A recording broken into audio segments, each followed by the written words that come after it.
सिंध हुकूमत, सिंध के लोगों की, सबसे पहले मैं उसी पे आ जाता हूँ। कानूनजर हमारा असासा है और किसी भी तौर से हम इस असासे को कोई नुकसान नहीं पहुँचाना चाहेंगे। उसके साथ साथ ये मैं ज़रूर करूँगा कि जो चीज़ें, फॉर एग्ज़ाम्पल मैं आपको एक मिसाल देता हूँ। इसी तरीके से आज से 10-15 साल पहले लोग थर कोल के बारे में कहते थे और ये कानूनजर भी वही इलाका है और अल्लाह ताला का शुक्र है कि इस वक्त थर ने पाकिस्तान को बदला हुआ है। जो कोयला हम वहाँ से निकाल रहे हैं, जो लोग समझते थे कि किसी काम का नहीं है, वो सबसे सस्ती बिजली पैदा कर रहा है और इस मुल्क को रोशन कर रहा है। और इंशाल्लाह ताला इस मुल्क का जो फ्यूचर है, इसका मुस्तकबिल है, वो भी इससे वाबस्ता है। इसी तरीके से कानूनजर की जो कदीमी उसका इम्पोर्टेंस है, उसको नज़र में रखते हुए ये अश्योर करते हैं कि सिंध हुकूमत, पाकिस्तान पीपल्स पार्टी की हुकूमत कभी भी उस पे कोई समझौता नहीं करेगी। लेकिन उसके साथ साथ तरक्की की राह में अगर कोई हायल होता है तो उसको हम ज़रूर समझा के, उसकी इम्पोर्टेंस देख के हम उनको भी कायल करेंगे, जैसे हमने थर कोल के लिए कायल किया था लोगों को। 27वीं नहीं 27वीं तरमीम, देखिए सियासत तो हमेशा होती है, सियासत बुरी चीज़ नहीं होती है।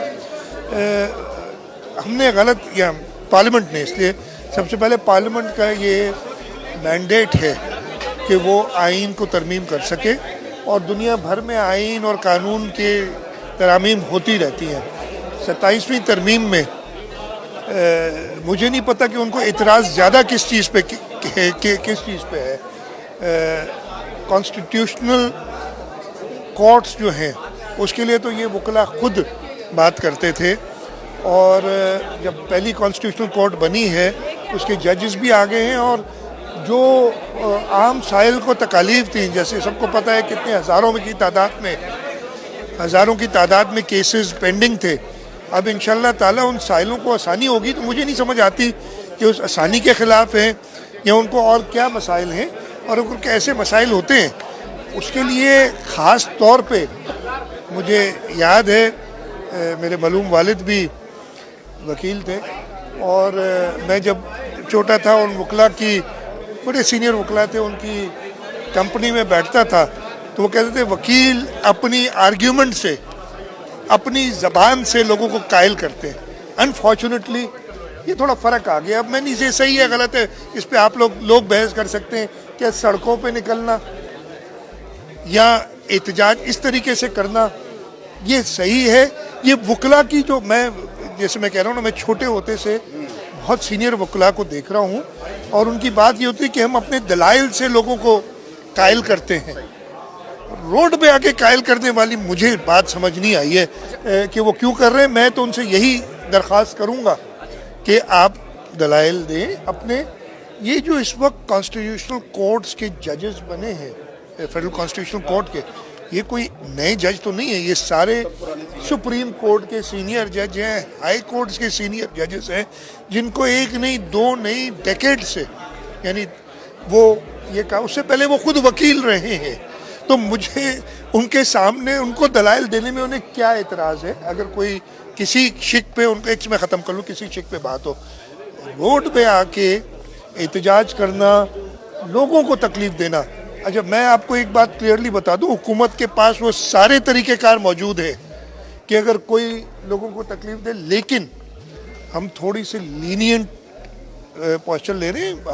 मैंने कहा ना कि मेरे वालिद खुद वकील थे तो वकीलों की बड़ी इज़्ज़त है, लेकिन उनसे यही दरख्वास्त है कि वो लोगों को तकलीफ़ में ना डालें। हाँ, उनको हमसे बात करनी है, हुकूमत से बात करनी है, पार्लियामेंट से बात करनी है, या जो उनका सही काम है कि अगर किसी कानून पे इतराज़ है कोर्ट में जाएं और करें। उनको बुला लें। देखिए, मैं तो हमेशा तैयार हूँ, जिसको आने सीएमओ जरूर आ सकता है, लेकिन इस तरीके से नहीं जिस तरीके से आना चाहिए। कानून में जो तरमीम कर रहे हैं आप पंचायती एक्ट में, वो कौन सी तरमीम ला रहे हैं? क्या एमक्यू के दबाव में आकर अच्छा, सबसे पहले तो अभी तक वो तरमीम मेरे सामने नहीं है। हमने कुछ डिस्कशंस की हैं, किसी के दबाव में नहीं।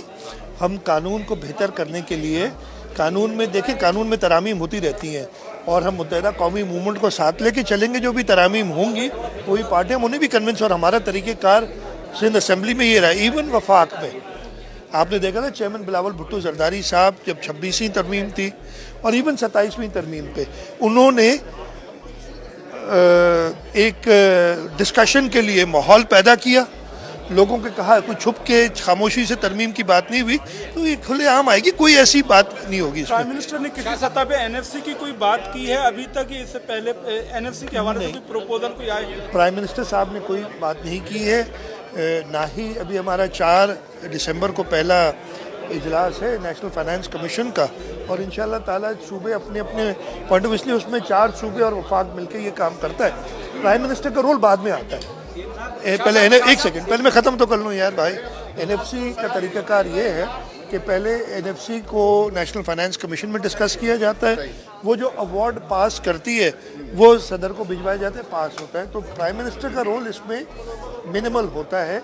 इस हिसाब से प्राइम मिनिस्टर से गाइडेंस ज़रूर लेते हैं, हम अपनी पार्टी लीडरशिप से भी गाइडेंस लेते हैं, हम जो इस मामले में महारत रखते हैं उन सबसे गाइडेंस लेते हैं। फैसला नेशनल फाइनेंस कमीशन करेगा। आप प्राइवेट पार्टनरशिप इसके बाद आपसे कर लीजिए।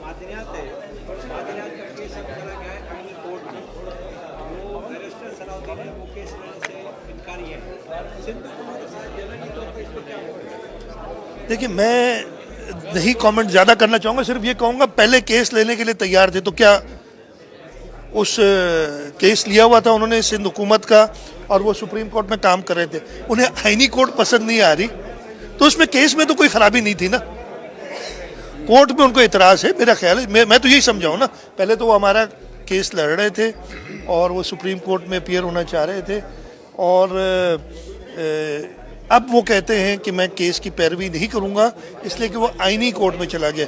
अगर उनको इतराज़ आईनी कोर्ट में, तो इससे इस एक्ट का या हमारे उससे कोई ताल्लुक नहीं। वो आईनी कोर्ट को जाके अगर चैलेंज करना चाहते हैं तो जो प्रॉपर तरीका है, मैंने फिर कहा, इसका तरीक़ाकार आईनी कानूनी होता है, और ये ख़ास तौर पे वकला को तो ये पता होना चाहिए। मैं तो जाहिल आदमी हूँ, मुझे शायद नहीं पता हो, मैं एक पॉलिटिकल एक्टिविस्ट हूँ, मैं शायद रोड पे निकला हूँ अपने लोगों के साथ, लेकिन जिन लोगों का काम दलील देना है उनके लिए नामुनासिब है। आखिरी सवाल, शाह साहब, पब्लिक प्राइवेट पार्टनरशिप क्यों जरूरी है? क्या हुकूमत अपने इदारे खुद से सेट नहीं कर सकती? यार आप जो है ना, बहुत ही माजरत के साथ, जो चीज़ हम सबसे अच्छा कर रहे हैं उसी पे आप इतराज़ करें। नहीं, पब्लिक प्राइवेट पार्टनरशिप सिंध हुकूमत या हुकूमत अपनी हाथ नहीं उठाती, करते होता क्या है, हमने प्राइवेट सेक्टर में जो एक्सपर्टीज़ है उसको कैप्चर करते हैं। नहीं तो हम इन सबको भर्ती कर लें गवर्नमेंट के अंदर और फिर तनख्वाहें बढ़ा दें, आप ये चाहते हैं। हम प्राइवेट सेक्टर की एक्सपर्टीज़ को कैप्चर करते हैं, प्राइवेट सेक्टर की और हुकूमत के रिसोर्सेज को साथ मिलाते हैं। ये पब्लिक प्राइवेट पार्टनरशिप का कॉन्सेप्ट है। सेकेंडली, हम प्राइवेट इन्वेस्टमेंट चाहते हैं। उससे होता ये है कि 100 रुपये में अगर हम प्राइवेट पब्लिक प्राइवेट पार्टनरशिप में नॉर्मली 20%, 25%, 20% के करीब हम इन्वेस्ट करते हैं, बाकी 80% रेज किया जाता है। तो 100 रुपये में हम 5 प्रोजेक्ट कर सकते हैं, और इसमें तो इतराज़ ना करें जैसे